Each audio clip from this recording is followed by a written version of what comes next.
Aray, isni, aliya kayo sa batan. Mga kabataan, kaya nyo sa ate aliyo nyo, mag-makeup. Kahit mo tigulot mo, tigulot. Ay, ano naman ito mga bigay na mabili naman ito eh. Ramdam din ang masamang panahon sa ilang bahagi ng Ilocos Norte. Sa bayan ng Pintar, nagkaroon ng pagbuho ng lupa. So ito gagamitin sa Palyasdali dahil sa malakas na ulan. Umambala nga mga ito sa kalsada. Ay, di ko. Wala nang sala o nasaktan. Pinag-iingat ang mga motoristang dumaraan doon.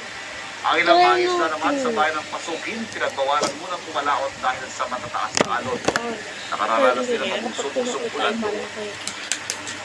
Sa Santiago, Isabela, isang tricycle na nahulog sa kanal sa Barangay Sagana. Ligtas sa Mapon Drive. Nangyari yan sa kasagsagan ng masamang panahon. Sa Barangay Mabini naman, 39 na pamilyang nilikas dahil sa mga samantala silang nanunulugan sa evacuation center. Ay sa pag-asa, tulan sa Ilocos Norte, dulot ng high habagat at ang localized sa Isabela.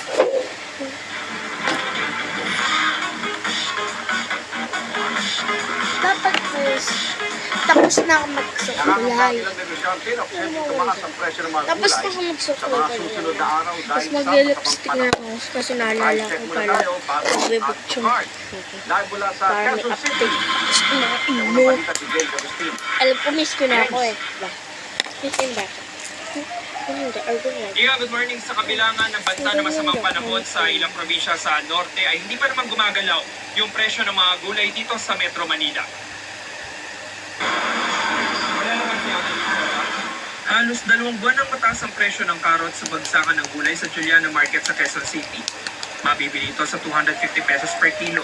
Ang ibang gulay na galing Benguet, nananatiling stable ang presyo, gaya ng sayote na 35 pesos per kilo, patatas na 90 pesos per kilo, repolyo na 60 pesos per kilo, at pechay bagyo na 50 pesos per kilo. Mabibili ang pepino sa 70 pesos per kilo, broccoli na 300 pesos per kilo, Korean radish na 120 pesos per kilo, at green bell pepper na 220 pesos per kilo. Dahil sa banta ng bagyo, nangangamba mga nagtitigan na baka tumaas ang presyo ng mga gulay sa mga susunod na araw. Tutuman daw panigurado ang bentahan. Siyempre, tataas ang presyo na naman yan. Kaya yun ang ano natin, tataas ang presyo, quality, hindi kaganda. Kapag dating dito pagbasa, papahanginan, ililinis na lang para yung ma-preserve pa yung kahit papano may mabigay na maganda. Wala rin paggalaw sa presyo ng mga gulay Tagalog gaya ng sitaw na 60 pesos ang kada tali, talong na 50 pesos per kilo, at kamatis na 45 pesos per kilo. Ang siling na buyo malaki ang ibinagsak sa presyo na 200 pesos per kilo ngayon, kumpara sa 500 pesos per kilo na nakaraang buwan. Mabibili naman sa 90 pesos per kilo ang ampalaya. Depende pa siya, hindi pa sigurado kung tatas kung hindi. Kasi ano siya, maulan. Yung iba kasi hindi nagpipitas. Kami kasi pwedeng alihin yung kagaya niyan. Marami kaming dala-dalang gulay. Iba-iba. Well done. Samantala ikan, hindi pa naman masabi ng mga nagtitinda yung magiging presyuhan para bukas dahil araw-araw daw talaga nagbabagsak ng mga gulay, mga biyahero mula sa iba't ibang mga probinsya dito sa Juliana Market. Yan ang unang balita mula rito sa Quezon City. Ako po si James Agustin para sa GMA Integrated News. So kasi guys, ba't ako nag-direct? Kasi Dagdag na class expansion. Wala na rin pasok mula preschool hanggang senior high school sa lahat ng public school sa Magaldan, Pangasinan. Ay siya ang CEO na sa desisyon ng pamunuan ng mga pribadong eskwelahan kung magsususpindi rin ang pasok ngayong Biyernes. yung ko. Ayaw. Epekto ng bagyong Nando.